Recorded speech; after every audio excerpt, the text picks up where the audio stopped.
ഘട്ടത്തിന്റെ നടുവിൽ ഹസ്തദാനം നൽകിയതിനു ശേഷമാണ് ഈ യോദ്ധാക്കൾ രണ്ട് കടയിലുമുള്ള കിഴക്കും പടിഞ്ഞാറുമുള്ള ആയിരക്കണക്കിന്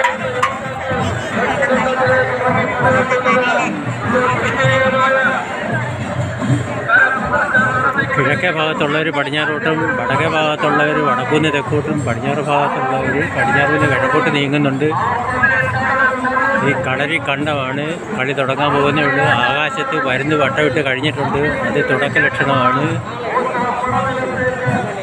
ആൾക്കാരെല്ലാവരും ഗാലറി മാതിരി എല്ലാ ഭാഗങ്ങളിലും നിറഞ്ഞു കൂടിയിട്ടുണ്ട്. കൊടയാണ് എല്ലാവരുടെയും പ്രധാനപ്പെട്ട ആശ്രയ കേന്ദ്രം. വെയിലിനെ തടുക്കുന്നതിന് കുട മാത്രമേ ഉള്ളൂ. ഇത് കണ്ടു കഴിഞ്ഞാൽ തോന്നും ഇതെന്താ കുടമാറ്റമാണെന്ന് തോന്നുന്നു. തൃശ്ശൂർ പൂരത്തിന് അല്ലേ? അങ്ങനെ തന്നെയാണ്. കുടയില്ലായിരുന്നെങ്കിൽ വളരെ സുഖമായിരുന്നു. കുട കൊണ്ട് ഒന്നും കാണാൻ വയ്യാത്ത ഒരവസ്ഥയാണ്. പല കരക്കാരും അങ്ങോട്ടും ഇങ്ങോട്ടും കൂടിയിട്ടുണ്ട്. ഹസ്തദാനം നടത്തുന്നുണ്ട്.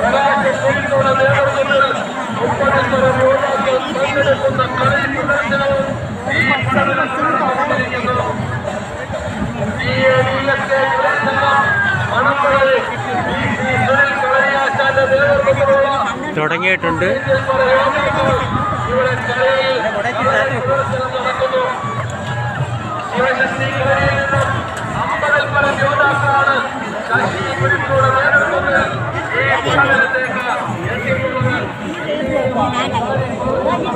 ഏതിട്ടങ്ങ് പോവും.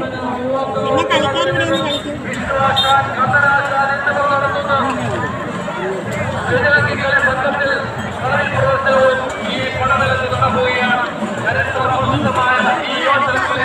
ഇതിനകത്ത് നന്ദികേശനും വെള്ളത്തിനകത്ത് ഇറങ്ങിയിട്ടുണ്ട്.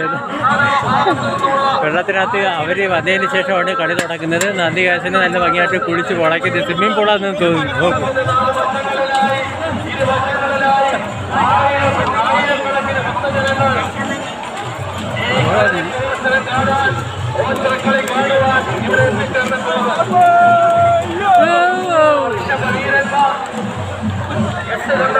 വളരെ അഭൂതപൂർവമായ ഒരു കാഴ്ചയാണ് ഈ കാണുന്നത്. ഒരു വർഷത്തിൽ ഒരു പ്രാവശ്യം മാത്രമേ ഈ കാഴ്ചയുള്ളൂ. മിഥുനമാസം 1-ാം തീയതി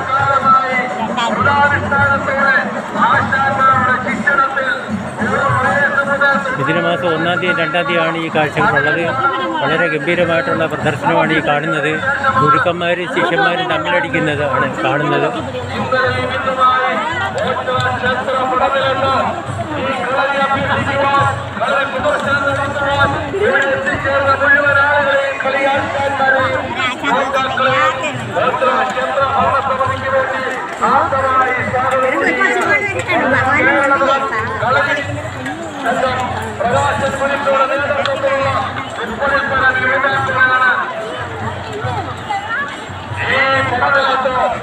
ഇതിനാദ്യമേ സ്വന്തം ആൾക്കാർ തമ്മിൽ അങ്ങോട്ടും ഇങ്ങോട്ടും അടിച്ച് നോക്കുകയാണ്. പ്രാക്ടീസ് നടത്തുകയാണ്. നേരത്തെ പ്രാക്ടീസ് നടത്തിയതിന് ശേഷമാണ് കളത്തിലോട്ട് ഇറങ്ങിയിരിക്കുന്നത്. കണ്ടത്തിലിറങ്ങി കഴിഞ്ഞ് പിന്നെ വിവിധ ദിശകളിൽ നിന്ന് വന്നവർ അവരുമായിട്ട് ഏർപ്പെടും. അവരുമായിട്ട് ഏറ്റുമുട്ടും. കുഞ്ഞു കുട്ടികൾ തൊട്ട് വലിയ ആൾക്കാർ വരെ ഉണ്ട് ഇതിനകത്ത്.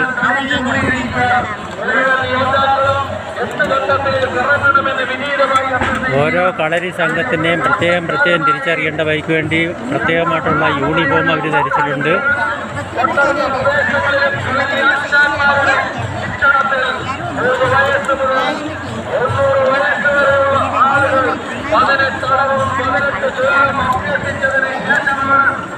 ഈ നന്ദികേശന്മാരെവിടെ നിൽക്കുവാണ്. ഇവർ തമ്മിലുള്ള ഫൈറ്റ് വല്ലതും നടക്കുമല്ലോ എന്നുള്ള സംശയമുണ്ട്.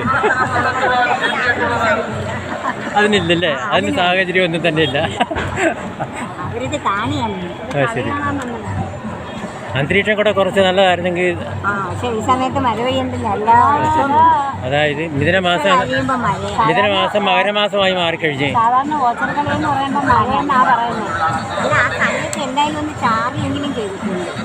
ഇത് അതുപോലും ചെയ്തില്ലല്ലോ ഇന്ന്. അല്ല, ജനങ്ങൾക്ക് ചൂട് സഹിക്കാൻ വയ്യാതെ പോയി. ഒരുപാട് ആൾക്കാർ മടങ്ങിപ്പോയി ഇത് കാണാതെ തന്നെ. പിന്നെ ഇത് കാണണമെന്ന് ബലമായിട്ട് നിഷ്കർഷിച്ചിരിക്കുന്നവർ മാത്രമാണ് ഇത് കണ്ടുകൊണ്ടിരിക്കുന്നത്. ഒരു ഫുട്ബോൾ സ്റ്റേഡിയത്തിൽ ഇത്രയും ആൾക്കാർ കാണത്തില്ല. അതിൽ കൂടുതൽ ആൾക്കാരാണ് തിങ്ങി അറിഞ്ഞിരിക്കുന്നത്. നോക്കൂ.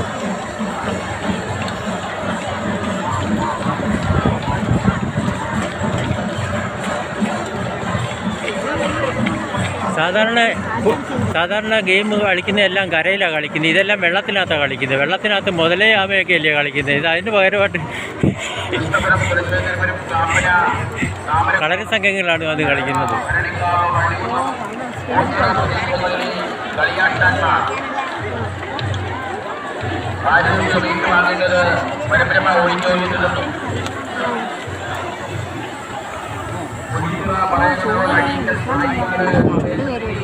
അമ്പത്തിരണ്ട് സംഘങ്ങളാണ് ഈ കളിസ്ഥലത്ത് വന്ന് അവരുടെ പെർഫോമൻസ് നടത്തുന്നത്. വളരെ തീക്ഷ്ണമായിട്ടുള്ള വെയിലാണ്. 50 ഡിഗ്രിക്ക് മുകളിൽ കാണും വെയിൽ. ആൾക്കാർക്ക് വളരെ ബുദ്ധിമുട്ടുണ്ടാകുന്നു. പല ആൾക്കാരും കുഴഞ്ഞു വീണ് ആംബുലൻസിനകത്ത് എമർജൻസി ആശുപത്രിനകത്തോട്ട് പോകുന്നുണ്ട്. ആംബുലൻസ് എല്ലാം ഇവിടെ തയ്യാറായിട്ട് നിൽക്കുകയുണ്ട്.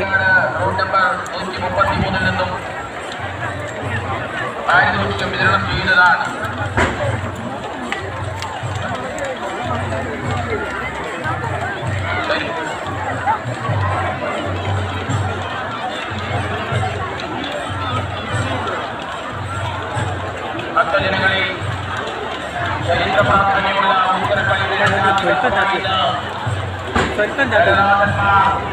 അപ്രദാനം നടത്തി കരവിരിഞ്ഞു കഴിഞ്ഞപ്പോൾ കരക്കളിക്ക് ശേഷം കരകളിൽ നിന്നുള്ള ആയിരക്കണക്കിന് കളിയാക്കാന്മാർ വർദ്ധിത വീര്യത്തോടെ ആ കഴിഞ്ഞകാല സ്മരണകൾ അയവിറക്കിക്കൊണ്ട് ഒരു മാസക്കാലം ആയുധപൂജയും കളിയാക്കാരിന് പൂജയും കളിപൂജയും അന്നദാനവും നടത്തി ഭക്തിജനപരമായി കുട്ടിയാശാന്മാരെല്ലാം വെള്ളം കണ്ടു കഴിഞ്ഞപ്പോൾ വളരെ സന്തോഷത്തോടു കൂടി വെള്ളത്തിനകത്ത് കളിക്കുകയാണ്.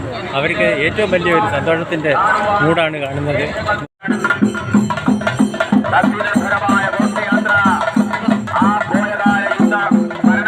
കാണിക്കുന്ന യോഗാഭ്യാസം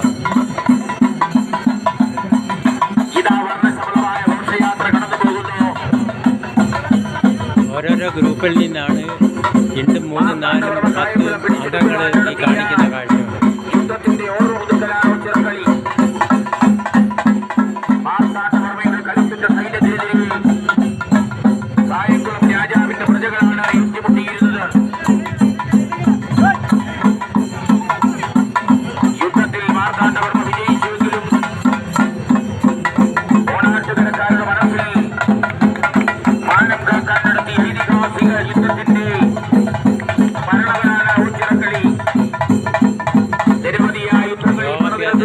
ആശാനാണ് ഈ കാണുന്നത്.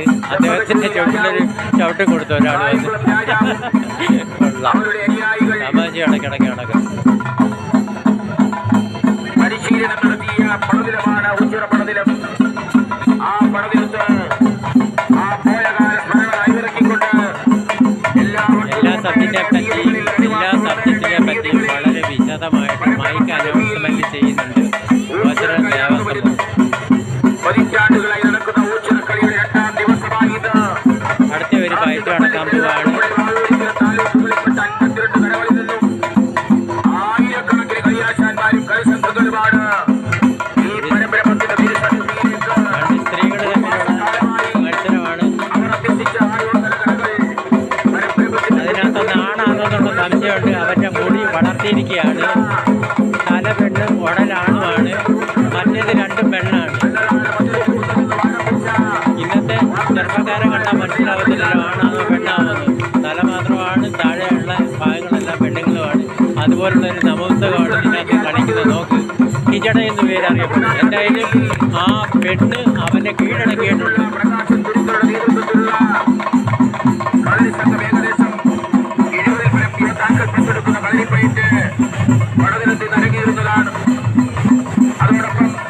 അടുത്ത കളി ഉടനെ തുടങ്ങുന്നതാണ്.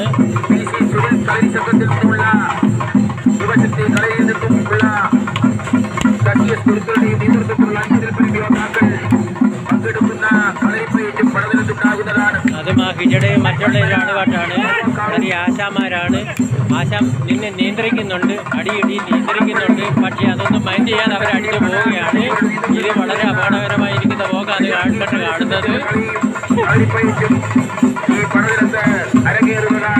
ആശാൻ നിയന്ത്രിക്കുന്നില്ല. ആശാൻ കൂടെ നടക്കുന്നുണ്ട്. എന്നാലും ഹിജട ഇപ്രാവശ്യവും വീണ്.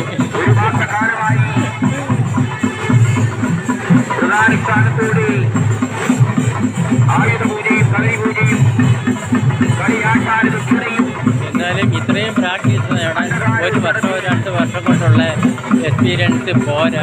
ഇത് ഒരുപാട് കാലം കൊണ്ട് കുഞ്ഞു പരുവത്തിൽ തൊട്ട് അഭ്യസിക്കേണ്ട ഒരു കലയാണിത്. ഈ കലയെ ഒരുപാട് പ്രോത്സാഹിപ്പിക്കുന്നതാണ്. നമ്മൾ കണ്ടിട്ടങ്ങ് കാണാതെ പോകും. പിന്നെ അടുത്ത വർഷം വരുമ്പോഴാണ് ഇതുപോലുള്ള കലകൾ നമ്മൾ കാണുന്നത്.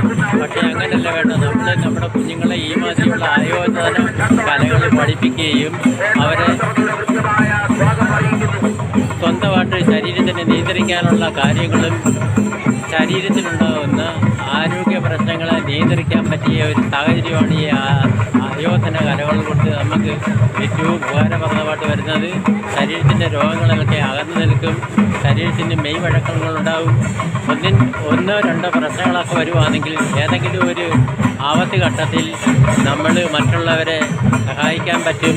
അടിയോ ഇടിയോ വരുന്ന സമയത്ത് മറ്റുള്ളവരെ സഹായിക്കാൻ പറ്റും. ഇങ്ങനെയൊക്കെയുള്ള ചില കാര്യങ്ങളുണ്ട്. അടുത്തത് വീണ്ടും തുടങ്ങിയിട്ടുണ്ട്. അത് ഒരു സ്ത്രീയാണ് മേൽനോട്ടം വഹിക്കുന്നത്.